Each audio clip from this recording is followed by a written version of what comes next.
우리 하는 게 뭡니까? 카르마 경영인데 왜 답이 없어요? 답은 있어요. 예, 우리 에고의 세계가 제가 항상 카르마라고 말씀드리죠. 카르마라는 거는 인과법이죠. 그래서 에고는 인과의 지배를 받습니다. 과거에 여러분이 해놓은 생각, 말, 행동이 지금의 생각, 말, 행동을 지배해요.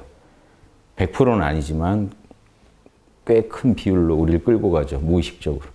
거기서 뭔가 변수를 두기란 되게 힘들 정도로 카르마의 이 힘이 커요. 그래서 그걸 업력이라고 합니다. 내가 과거에 해놓은 짓이에요.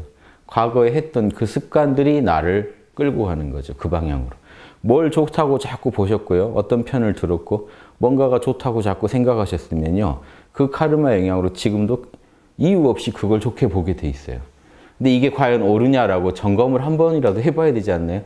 근데 이 점검을 안 해보고 우린 죽을 때까지 그냥 그게 좋으니까 내 본능이야. 막연히 그렇게 생각합니다. 나는 그렇게 원래 생겨 먹었어 하고 쭉 살아가시는데 그게 원리를 알고 나면요. 이 에고가 이 타고난 어떤 본능적인 부분도 있어요. 생명체는 이렇게 살아라 하고 인간이라는 어떤 법칙에 지배받는 게 있어요. 그런데 인간이라는 법칙에 지배도 받지만 에고는요. 즉 우리가 인간이면 우주가 정해놓은 땅은 이런 거고 인간은 이런 거고 동물은 이런 거고 이 법이 있지 않나요?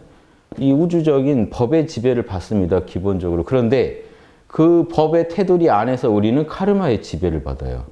그래서 이 두 가지가 여러분 안에 다 내재되어 있다는 거 아시겠죠? 여러분을 끌고 가는 힘이라는 거.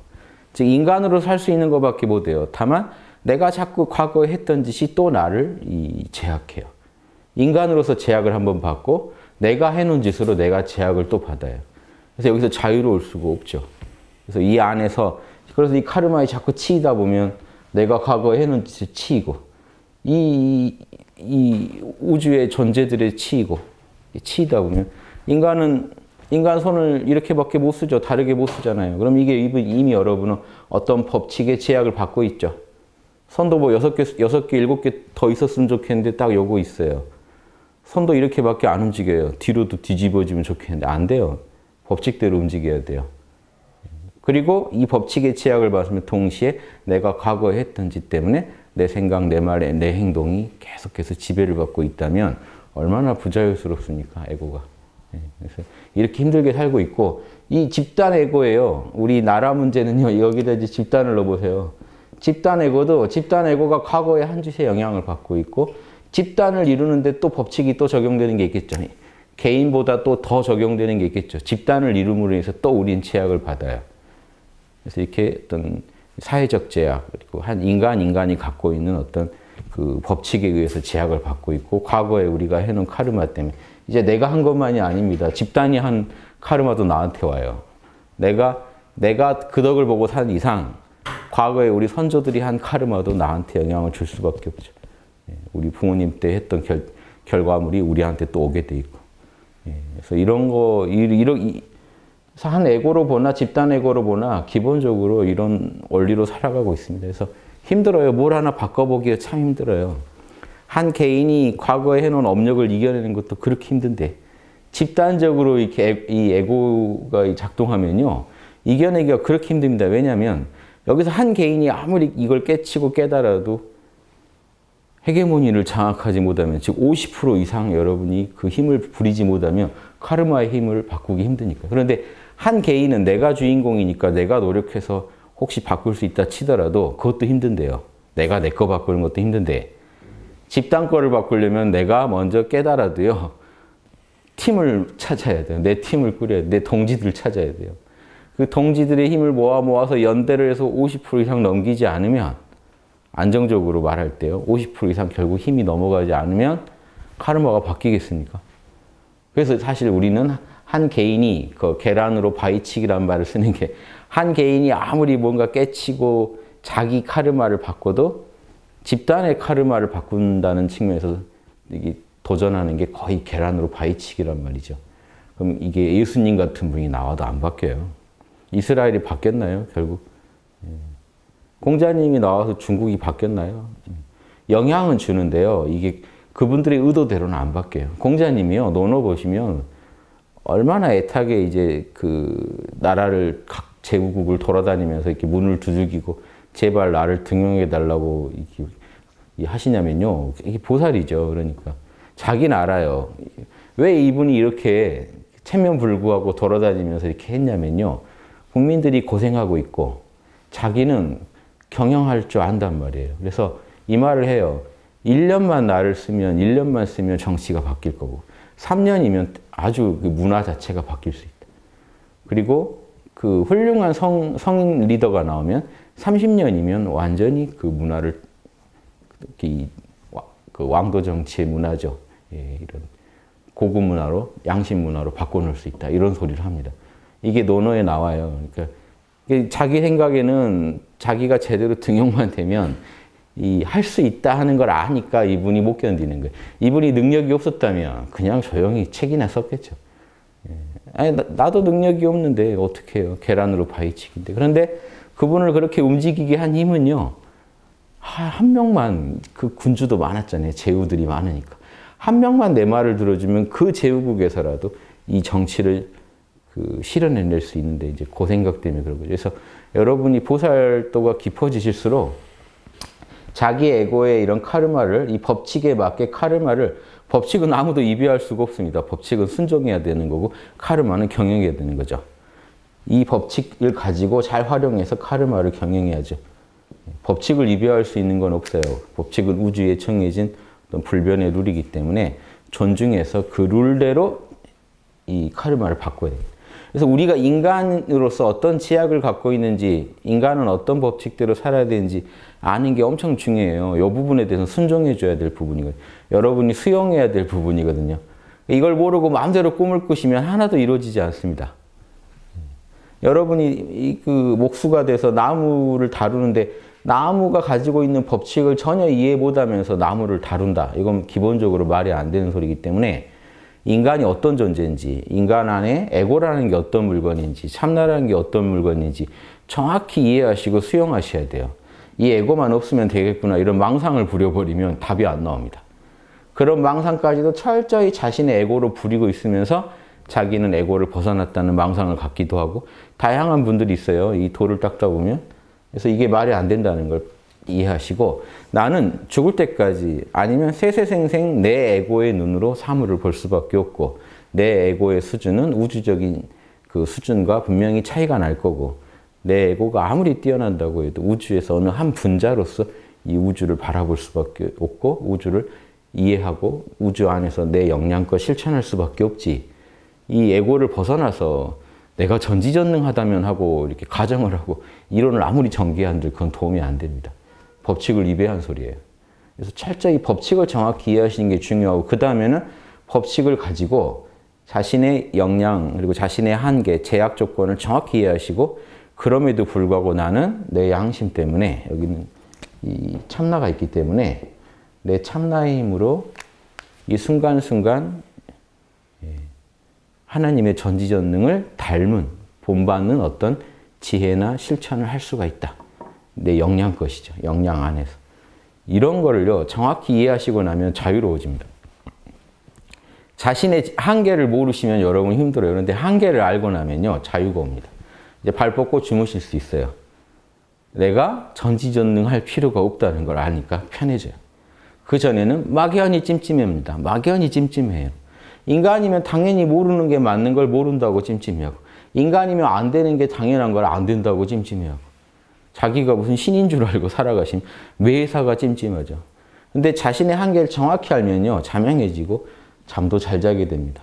이제 자기의 이 24시간 목숨 걸고 이렇게 살아가면은 이 에고가 감당 안 된다는 거 알아요. 그러니까 쉴 땐 쉬어줘야 된다는 것도 알고 에고가 또 할 때는 몰입해서 아주 목숨 걸고 뭐도 해야 된다는 거 알아요. 그러면 그 할 시간 그리고 내가 24시간 중에 어느 시간 정도나 몰입할 수 있다는 것도 알아요.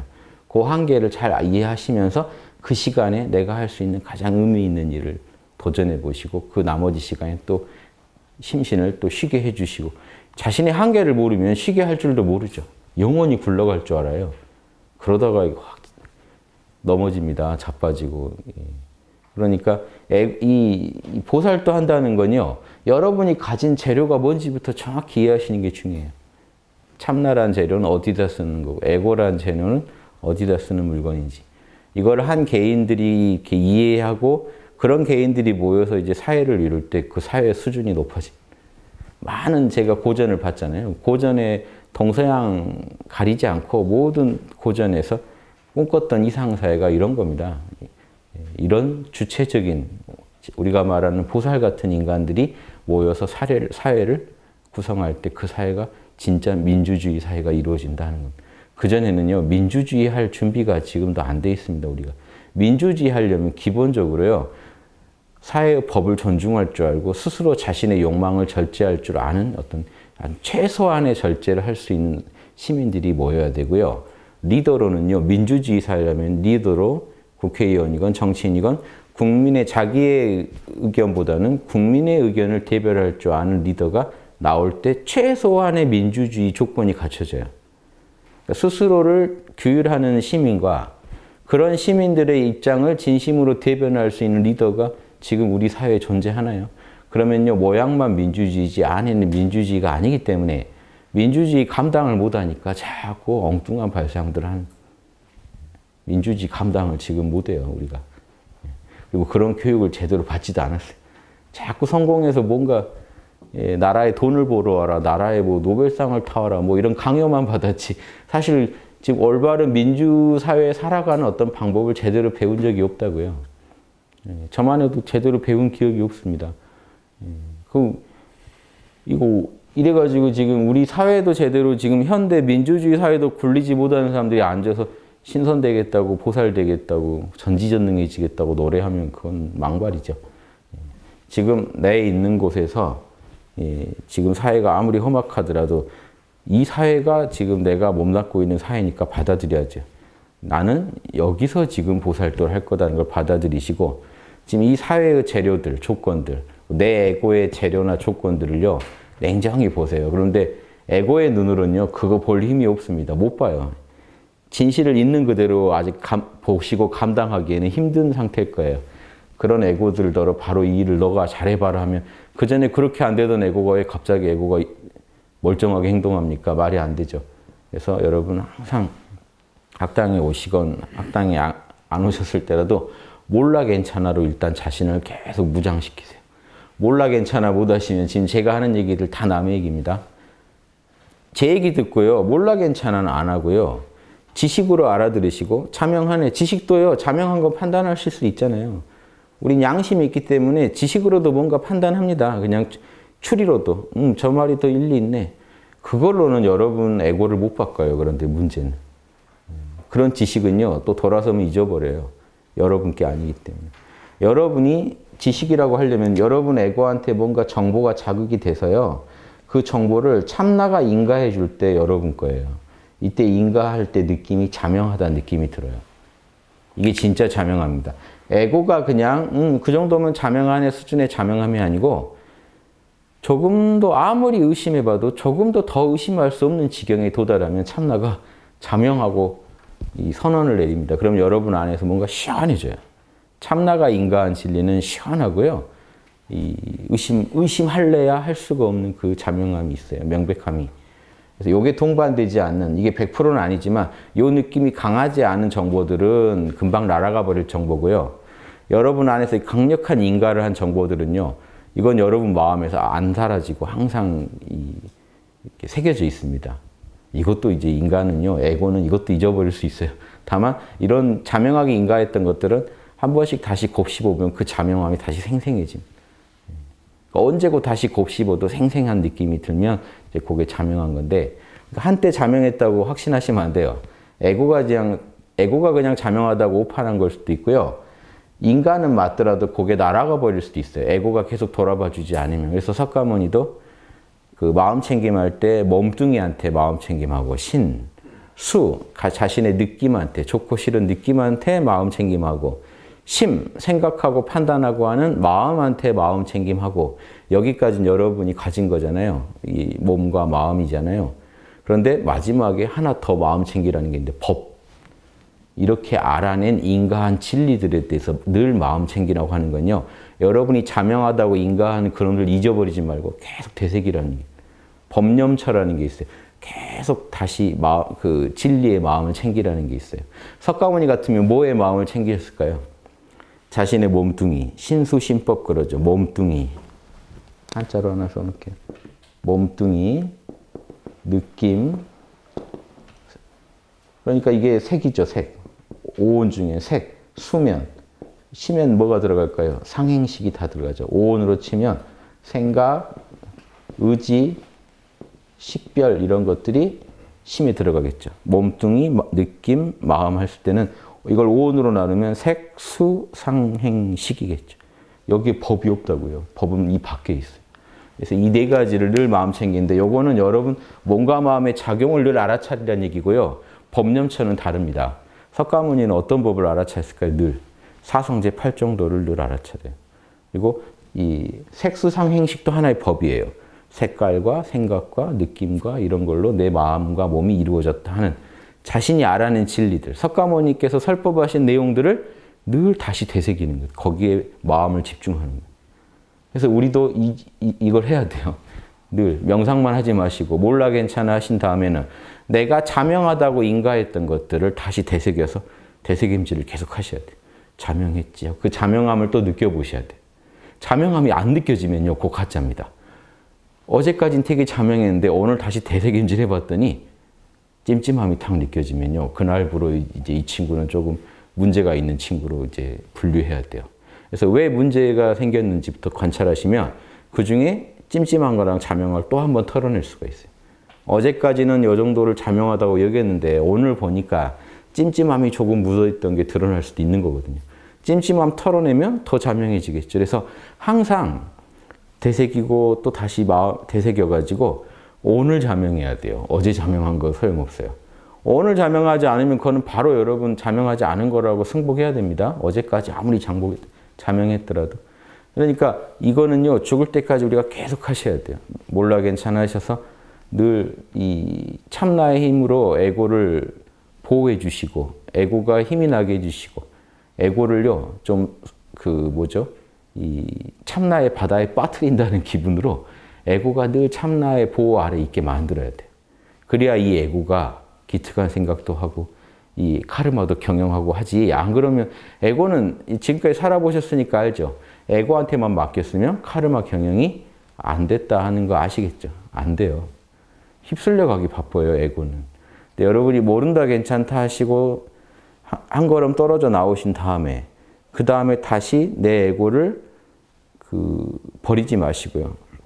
에고를 알아차리면서 에고랑 둘이 아닌 마음으로 이제 하나 된 마음으로 에고의 그런 고민도 들어보고 번뇌도 들어보면서 에고한테 자명한 길을 제시해 줘야 돼요. 자명하냐? 너 자기가 자기한테요. 자명하냐? 그거 양심적인 생각이냐? 너만 생각한 거냐? 남도 생각한 거냐? 그거 근거 있는 거냐? 이 두 개만 물어보셔도요. 무지와 아집이 깨집니다. 무지는 편견으로 이루어져 있거든요. 너 그거 근거 있는 거냐 하면 무지가 날아가요.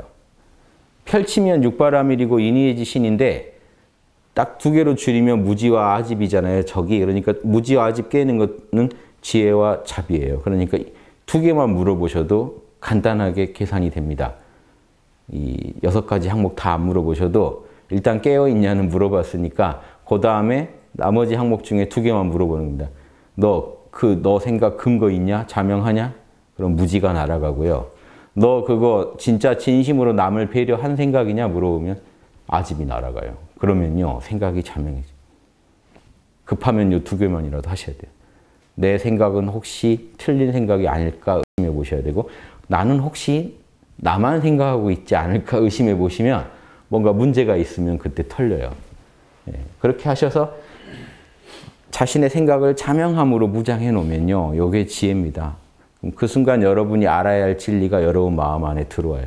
그래서 여러분 생각이 자명해지고 생각의 진리가 깃들어 있게 되면 그 진리는 더 강력하게 새겨져 있긴 하지만 그래도 에고가 안 돌아보면 또 사라집니다.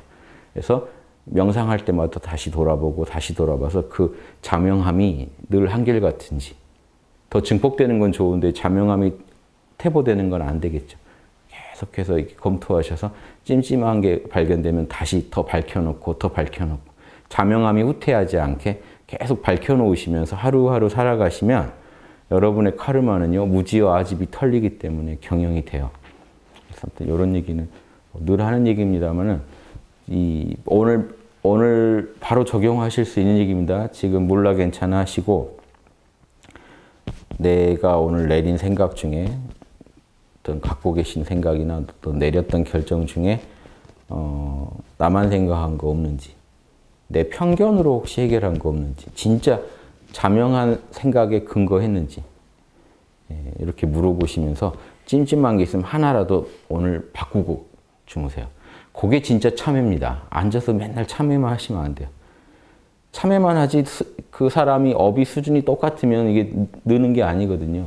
진짜 참회는요, 방금처럼 제가 말한 것처럼 참회하는 거예요. 내가 여기서 내 욕심 부렸습니다. 정확히 얘기해야 돼요. 문제에 대한 진단이 정확해야 돼요. 내가 여기서 욕심을 조금 더 부렸습니다. 내가 여기서 자명하지 않은 생각으로 일을 처리했습니다. 무지와 아집에 대해서 허심탄회하게 참여를 해야 됩니다. 더 정밀하게 하면 육바라밀을 가지고 거기에 찜찜한 부분을 허심탄회하게 참여해야 돼요. 그 다음 내가 이거 잘못한 걸 이제 알았으니, 자명하게 알았으니 다시는 이렇게 이 죄를 반복하지 않겠습니다 하고 각오를 다지고 다시 모든 걸 또 내려놓고 몰라 괜찮아로 돌아오셔야 제대로 된 참회고, 참회를 했으면 다시 깨어 계시면서 다시 지금 이 순간 육바라밀 잘할 준비를 해놔야지 참회에 계속 빠져 있어서는 안 돼요. 지금 또 일 처리를 해야 되는데 과거에 지금 잘못된 걸 후회하느라고 시간을 쓰고 계시면 안 되죠. 빨리 다시 몰라 괜찮아 하고 돌아오셔서 깨어서 어느 때보다 광명하고 밝은 마음으로 또 새로운 생각을 하고 새로운 결정을 하기 위해 충전해 놓으신 상태로 있으셔야 제대로 된 참회입니다. 그러면서 육바라밀을 과거보다 더 잘 쓰게 되면 제대로 참회가 이루어진 건데, 잘못된 참회는 자꾸 과거를 후회하고 과거에 대한 집착을 보이는 거죠. 그때 그랬으면 안 되는데 하고 집착을 자꾸 하시면 이건 과거를 못 놓고 있는 마음이고, 과거를 못 놓는 바람에 지금 이 순간도 계속 망쳐지고 있는 참회입니다. 그래서 그런 참회는 안 되고, 육바라밀 분석이 제대로 안 되면 참회도 없는 거예요. 사실 여러분은 뭘 그렇게 잘못했는지도 모르시는 거예요. 잘못한 걸 참회하면서 스스로 또 다른 에고의 이한을 즐기고 계세요. 나 이렇게 멋지게 참회하는 사람이야. 반성문 쓰다 보면요, 이게 재밌어요. 그리고 스스로가 대견해지고 이제 에고의 또 다른 노름에 빠집니다. 에고는 또 반성문도 누구보다 잘 쓰는 걸 또 추구해요. 그런 게 아니거든요. 에고는 양심한테 정확히 내가 뭘 잘못했는지 고백하는 게 최고의 그 반성이고 참회거든요. 다시는 그걸 안 하는 게 최고의 참회고, 그걸로 혹시 피해본 사람이 있으면 적절하게 빨리 그 대처를 하고 사과를 하든 시정을 하든 하는 게 참회죠. 이런 실질적인 행동으로 연결되지 않고 참회하는 것으로 계속 만족하고 계시면 그것도 또 다른 에고 노름일 수 있다. 이런 말씀도 드립니다. 제 얘기는 항상 같은 공식이에요. 법이 한결같기 때문에.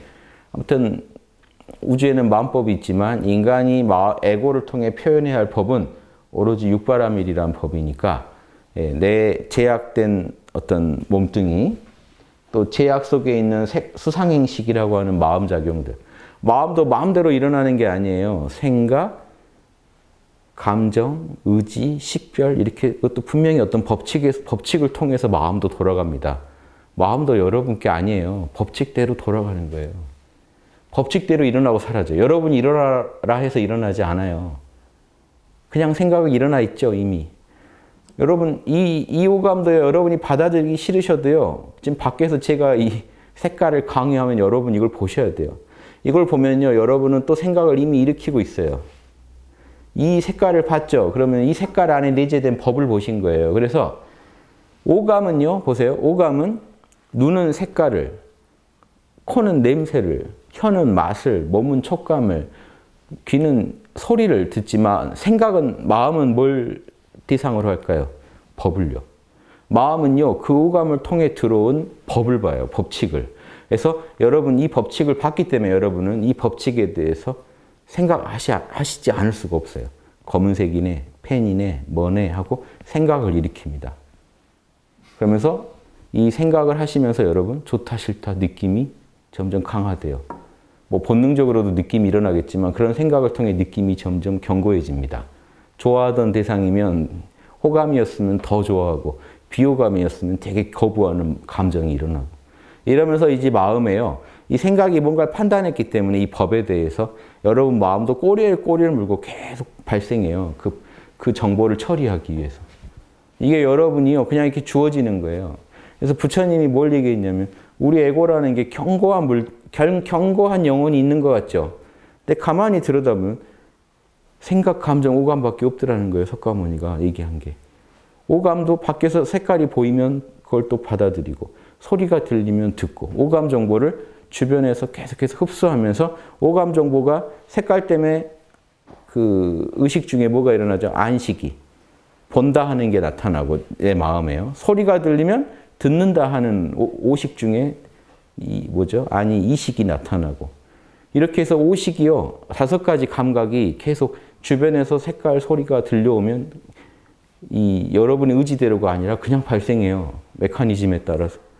그래서 이놈들이 발생하면 메커니즘에 따라서 생각, 감정이 같이 또 돌아가요. 계속해서. 이게 어떤 조건이 갖춰지면 여러분 마음에서 일어났다 사라졌다 한단 말이에요. 생각이 일어나고 사라지고, 감정이 일어나고 사라지고, 오감이 일어나고 사라지고. 그래서 견고한 내 영혼이 있는 줄 알았더니 들여다봤더니 영혼이라고 흔히 말하지만 이제 더 엄밀히 말하면 혼이죠. 내 혼의 작용을 들여다봤더니 끝없이 일어나고 사라지는 무상한 작용들만 있더라는 거예요. 석가모니가 이걸 가르쳤습니다. 당신들 견고한 혼이 있는 것 같지만 들여다보면 끝없이 무상하게 일어났다 사라지는 생각, 감정, 오감의 다발일 뿐이라는 거죠. 우리가 혼이라고 하는 게. 그러니까 그거를 다 내려놓으면 어떻게 될까 하는 거죠. 무상한 걸 한번 다 내려놔 봐라. 그러면 우리가 말한 참나 상태죠. 열반에 도달하게 된다. 이 얘기를 해준 거죠. 그래서 지금도 뭐 초기 불교 연구하신 분들은 이 부분에 너무 꽂혀가지고요. 부처님이 혼이 견고한 게 아니다. 무상한 거다라고 얘기한 데 꽂혀가지고 석가모니가 윤회론을 부정했네. 왜냐하면 이 어떤 견고한 영혼이 윤회하는 게 아니라는 얘기를 한 거죠. 석가모니는. 그러니까 윤회를 부정한 줄 알고 윤회론 부정으로 석가모니 의견을 푸는 분들 많이 봤는데 되게 잘못된 생각입니다. 석가모니는요. 중도를 주장하셨기 때문에 유무를 다 반대하셨어요. 뭐냐면 이번 생으로 끝난다는 견해도 반대하셨고 혼이라는 게 견고한 물건으로 계속 이어진다는 것도 반대하셨어요. 석가모니 입장은 뭐냐면 무상한 생각, 감정, 오감이 끝없이 일어나고 사라지면서 윤회하고 있다는 거예요. 이게 유견, 무견을 다 반대했다는 거 아시겠어요? 그걸 상견, 단견이라고도 합니다. 우리 영혼은 영원할 상자, 영에서 이제 혼 위주로 보세요. 우리의 그 에고죠. 이 혼은 이 혼도 영원하다라고 보는 관점도 반대하셨고, 끊어질 단자죠. 아니다. 죽으면 끊어져 버린다. 사라진다도 반대하셨어요. 그럼 이게 뭘까요? 석가모니가 발견한 우리 에고의 법칙은 생각, 감정, 오감이 무상하면서 무상한 채로 계속 꼬리에 꼬리를 물고 인과대로 이어지고 있는 거예요. 그게 윤회예요. 끝없이 윤회하고 있는 거예요. 그런데 들여다보면 이놈들이 실체가 생각, 감정, 오감이 일어나고 사라지면서 계속 이어지고 있는 거예요. 그러니까 들여다보면 상이 아닌데 또 보면 전체적으로 또 끊어지지도 않고 이어지니까 이게 언제 끊어져요? 석가모니가 나 이제 윤회 안 한다고 외쳤잖아요. 이 원리를 다 깨친 사람은 윤회에서 해방된다 주장하신 거죠. 그런데 저는 이제 그 주장에 반대죠. 끊어지지 않는다라고 저는 생각합니다. 왜냐하면 석가모니나 당시 힌두교 성자들이 주장한 에고에서 끊어지는 법은 우리가 에고가 일어나든 말건요. 에고는 계속 일어나고 있어요. 일어나고 있는데 일어나건 말건 내가 참나나 열반에 안주해서 초연해지면 이제 윤회 끝났다고 인도에서는 그냥 그렇게 판단해 버려요. 근데 제가 실험해 본 결과 인과는 계속 이어지고 있어요. 우리가 거기서 초연해질 뿐이지. 이 얘기는 우리 마음에 초연한 마음은 늘 초연했었잖아요. 원래 초연했었죠. 초연하지 않은 마음은 계속 이어지고 있고 초연한 마음은 원래 초연한데 초연한 쪽에 서가지고 이 인과는 계속 이어지고 있는데 나는 이제 저기서 빠져나왔다. 윤회는 끝. 이렇게 주장하는 입장이더라고요. 근데 제가 봤을 때는요. 자명하지 않은 부분이 뭐냐면 인과는요. 끊어지지 않고 계속 이어지고 있더라는 그 해탈한 사람들마저도. 석가모니도 죽을 때까지 식사하시고 다 하셨죠. 얘기하고. 에고는 계속 이어지고 있었단 말이에요. 죽을 때까지. 그러니까 그러면 죽을 때라도 끝나지 않겠냐라고 믿고 있었던 거지. 힌두교나 초기 불교가 그 마지막 죽을 때 끝났다는 보장이 없단 말이에요. 왜냐? 그분들이 해탈을 얻은 뒤에도 인간은 계속 굴러가고 있었기 때문에. 석가모니는 계속 수많은 중생들한테 가르치셨죠. 그 가르침의 과보가 또 이어지지 않을까요? 저는 그렇게 생각했습니다. 그래서 석가모니한테는 불경한 얘기인데 이렇게 인과가 쉽게 끝났다라고 선언하는 부분이 제가 볼 때는 인도 문화에서는 그게 당연한데 저는 인도 문화가 아니다 보니까 그게 안 받아들여지는 거예요. 여러분 에고는 계속 굴러가고 있고 원래 초연한 참나자리를 찾았다는 그 이유로 계속 굴러가고 있는데 에고가 난 이제 해탈했다고 선언하고 그럼 이게 계속 굴러가고 있는 이 모순이 발견되니까 이게 멈출 때 죽고 나는 죽을 때 완벽히 사라진다라는 이론을 전개하면 요거는 확인할 수 없는 이론이라는 거죠. 죽은 뒤에야 우리가 윤회가 진짜 끝난지 안 끝난지 말할 수 있지 살아서는 끝나는 걸 말할 수 없는 그런 이론은 저는 좀 문제가 있다라고 생각합니다. 그래서 저는 이 에고와 참나의 속성을 정확히 이해하시는 게 중요하지 윤회를 끝냈다 안 끝냈다라고 섣부르게 선언하실 이유가 없어요. 그래서 여러분 아무리 참나 자리에 안주하셔도 에고는 꼬리에 꼬리를 물고 인과법대로 계속 굴러갑니다. 그래서 대승보살도는 끝났다는 말 이런 걸 아예 하지 말고 끝없이 꼬리에 꼬리를 물고 이어지는 이 에고를 잘 경영하자. 이 생각, 감정, 오감의 다발이 계속해서 앞 생각이 뒷 생각에 영향을 주고 앞에 한 행동과 말이 뒤에 한 말과 행동에 영향을 주는 이 꼬리에 꼬리를 무는 영원한 이 업의 그 도도한 흐름을 끝났다라고 선언하지 말고 중간에 그 흐름 속에서 좋은 결을 만들어내도록 지금 육바라밀에 맞는 씨를 뿌리고 또 뿌려서 좋은 방향으로 그 흐름을 끌고 갈 수 있는 그런 경영자가 보살이다라는 겁니다. 그래서 이게 초기 불교나 소승 불교 사상과 너무 달라서 저는 제 공부를 아무리 의심하고 돌아봐도 대승이 맞지 그 초기 불교나 힌두교나 소승 불교 사상하고는 안 맞다는 거를 알았어요. 그래서 이제 제 말엔 제가 책임지니까 아무튼 제가 실험한 결과는 이랬기 때문에 다른 말을 할 수가 없어서 이렇게 말씀드리니까 꼭 참고하시기 바랍니다. 저 같은 경우도 초기 불경 보는 걸 즐겨요. 틈틈이 심심하면 본단 말이에요. 힌두교도 펴놓고 늘 봐요. 그 성자들 말 들으면 저도 같이 더 깨어있을 수 있고 좋은 게 많거든요. 그런데 이제 꼭 이 부분 가면 거부감이 납니다. 열반에 들었다는 말을 쉽게 딱 뱉는 그 단계에 가면 제가 같이 못 따라갑니다. 거기서. 그분들이 어떤 상태에 있다는 것도 다 알겠는데 나는 그걸 열반이라고 말 못하겠더라는 거죠. 윤회 끝났다는 말을 못하겠더라.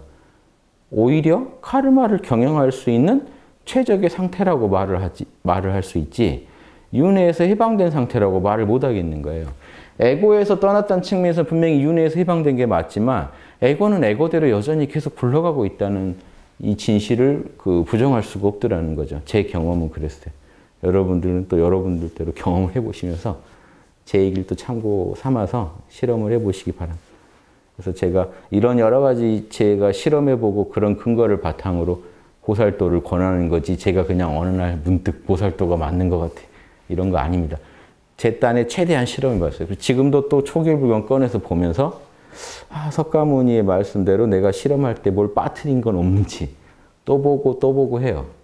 그러다 보면 또 제 진리가 더 자명해지고 좋아지니까 저도 뭔가 얻는 게 있으니까 계속 보는데 아무튼 그때의 인도 문화는 분명히요. 생각, 감정, 감이 다 일어나고 사라져도 한 걸음 떨어져서 모른다 하고 바라볼 수 있고 초연한 상태에 들어가서 거기 머물 수만 있으면 윤회가 끝났다라고 판단을 하더라고요. 그게 거기서는 아무튼 그렇게 설명이 됩니다. 그래서 여기까지는 시간이 좀 길을 것 같은데 대충 넘어가려고 했는데 아무튼 뭐냐면 카르마는 계속 발생하는데 카르마가 발생하든 말든 나는 거기에 휘둘리지 않고 탐진치를 일으키지 않고 깨어서 열반 상태에서 관할 수 있다 하면 해탈했다고 주장한다는 거예요. 왜냐하면 내가 더 생각, 말, 행동에서 탐진치를 보태지 않으니까 끝났다라고 주장한다는 겁니다. 나는 몰라만 하고 있을 수 있으니까, 초연하게 있을 수 있으니까 더 이상 업을 짓지 않지 않느냐. 그러니까 끝났다라고 하는데 제가 실험해 본 결과는 초연한 기분을 느끼고 있을 뿐이지 업은 계속 지어지고 있다는 거예요. 석가모니가 열반을 얻은 이후로 돌아가실 때까지 한 40년 설법하셨죠. 그럼 그때 만나서 다른 사람들과 맺은 그 수많은 카르마의 과보가 어떻게 됐을까요? 또 석가모니를 계속해서 끌고 갔을 거라고 저는 확신합니다. 그분은 그때 끝났다고 주장하셨을지 몰라도. 그거를 나중에 아니까 아는 제자들 중에 일부가 석가모니가 이거 몰랐을 리가 없는데 이렇게 얘기했다면 방편이다라고 하면서 대승불교를 만든 겁니다. 그러니까 석가모니를 더 떠받들면서 석가모니가 그때 방편을 쓰셨다고 하면서 이 포장을 하면서 설명을 해 나가버린 겁니다. 그대로 계속 두면 요 논리는 뭔가 안 맞다라는 걸 깨달은 제자들이 뒤에 나온 거예요. 한 500년 그 안쪽에 나와가지고 대승불교 운동을 일으키고 대승불경을 쓴 겁니다. 그 역사적인 이 결이 있어요. 그래서 저는 그분들을 지지하는 입장이기 때문에 제 얘기는 좀 편파적일 수도 있어요. 여러분들 들으시기에. 그래서 아무튼 저는 제 나름대로 실험해서 내린 결론이니까 제가 어떻게 실험했는지도 다 말씀드렸으니까 참고하셔서 또 다른 결론이 나시더라도 아무튼 실험을 계속 해보시면 좋겠어요. 예. 그래서 아무튼 이 대승불교가 제가 볼 때는 제일 자명했고 대승불교의 결론은 대승불교는 그럼 윤회를 안 떠난단 말이냐? 그런 게 아니에요. 윤회를 떠나고 안 떠나고가 대승불교의 관심사는 아니에요. 대승불교의 정수를 제대로 얻으시면 뭐냐면요. 참나가 있으면 에고도 있다는 겁니다. 오온이 반야신경에 딱 첫 마디가 이거죠. 오온이 본래 공하다. 색이 공이요 공은 색이다. 수가 공이요 공은 수다. 이 얘기 뭐냐면 참나 있으면 에고 있다. 에고도 본래 청정하다. 에고가 본래 열반이다. 열반은 에고로 자신을 표현한다. 시공간은 시공 너머의 세계에 뿌리를 두고 있고 시공을 초월한 이 뿌리는 반드시 시공간 안에서 열매를 맺는다. 한 덩어리다 이거죠. 그러면 이 사실을 정확히 안다는 건 뭘까요? 아, 그럼 나는 현상계를 떠날 수 없구나. 계속 윤회해야 되는구나. 이런 절망이거나 계속 윤회한다니까 좋구나. 이런 에고 입장에서의 윤회에 대한 어떤 환영이나 윤회에 대한 거부가 아니라 참나는 에고를 통해서 시공간 안에 모습을 드러낸다라는 진실을 받아들인 겁니다. 그러면 대승의 철학을 정확히 이해하신 분은 지금부터 뭘 해야 되냐면 순간순간 참나 안에 있는 육바라밀의 법, 진선미의 법을 현상계에서 계속 구현하는, 충실히 구현하는 작업만 하시면 됩니다. 윤회를 하든지 말든지. 반드시 윤회를 떠나서, 윤회를 한 해만에 떠나서 우리는 에고의 세계를 절대 버릴 수 없다는 걸 깨치고 에고를 통해서 매 순간 좋은 카르마를 지어서 그 카르마가, 이게 일종의 윤회죠. 카르마가 카르마를 계속해서 또 끌고 갈 수 있게 이 도도한 윤회의 흐름에서 매 순간 육바라밀을 담겠다 하는 그 의지를 불태우셔야 보살입니다. 이 윤회가 내가 생각하는 그런 또 어디 지구 어딘가 태어나서 또 고생해야 되는 이런 게 아니라 생각, 말, 행동의 이 과보는 과보를 낳고 끝없이 이어질 거라는 걸 그냥 받아들이시고 중요한 거는 그러면 난 나중에 어디 태어나나 알아보는 게 아니라 지금 이 순간 내 에고, 보고, 듣고, 맛보고 하는 이것들이 얼마나 귀한지, 참나의 장욕이니까 얼마나 귀한가 생각하시면서 보는 거 하나, 듣는 거 하나, 맛보는 거 하나, 남한테 말하는 거 하나, 생각하는 거 하나에도 다 공을 담고, 열반을 담고, 진리를 담으시려고 순간순간이 천국이구나, 극락이구나 하는 마음으로 이 신과 함께 참나와 함께 살아가시는 거. 영원히 그렇게 살아가시는 어떤 삶의 자세를 갖추는 게 저는 대승보살도의 극치라고 봐요. 이런 부분도 대승불경에서도요, 표현한다고 했는데도 오해될 여지가 많게 표현이 돼서 요 대승의 핵심을 딱 정확히 포착하시기 힘드실 것 같아서 제가 그 정수만 좀 뽑아서 말씀드렸습니다. 잘 활용하시기 바랍니다. 예, 여기까지 하겠습니다.